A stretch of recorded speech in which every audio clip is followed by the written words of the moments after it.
2025년 1월 24일 금요일 미국 증시 요약입니다. 금일 미국 증시는 하락 마감했습니다. S&P 500 지수는 장중 사상 최고치를 기록했으나 트럼프 대통령의 백악관 복귀로 견주했던 한 주를 마무리하는 과정에서 투자자들이 일부 차익 실현을 하며 하락세로 돌아섰습니다. 금요일 반도체주 급락이 시장에 부담을 주었지만 S&P 500 지수는 이번 주 약 2% 상승했습니다. 트럼프 대통령이 경제 활성화, 세금 인하 정책을 강조하고 대중 관세 부과에 대한 입장을 다소 누그러뜨린 것이 긍정적인 영향을 미쳤습니다. 다만 여전히 강경한 대중 정책 기조를 유지하고 있어 불확실성은 남아 있습니다. 달러는 2023년 11월 이후 최대 주간 하락폭을 기록했습니다. S&P 500 지수는 0.3% 하락했고 엔비디아는 3.1% 하락했습니다. 메타는 2025년까지 AI 프로젝트에 최대 650억 달러를 투자할 계획을 발표하며 상승했고 암호화폐 관련 기업들도 트럼프 대통령의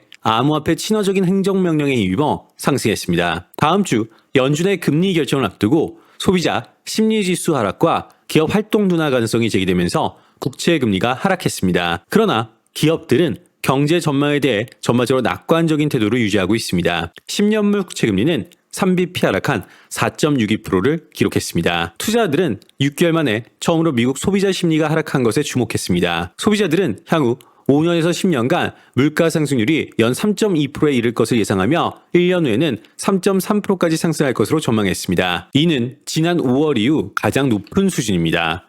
LPL 파이낸셜의 제프리 로치는 단기 인플레이션 둔화가 쉽지 않다는 점이 소비자 심리 하락의 주요 원인으로 보인다 라고 전하였습니다. 전문가들은 연준이 당분간 금리를 동결할 것으로 예상하고 있습니다. 스와프 시장에서는 연말까지 25bp씩 두 차례 금리 인하 가능성에 무게를 두고 있습니다.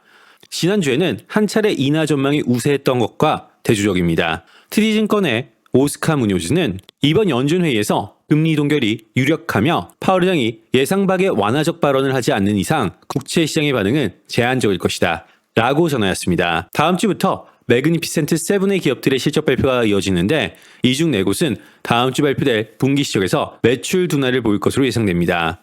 소비 심리 위축과 강달러 현상이 이들 기업의 실적에 악영향을 미친 것으로 분석됩니다. 애플은 아이폰 수요 부진으로 전망이 불투명하지만 테슬라와 마이크로소프트는 올해 말부터 매출 회복세를 보일 것으로 기대됩니다.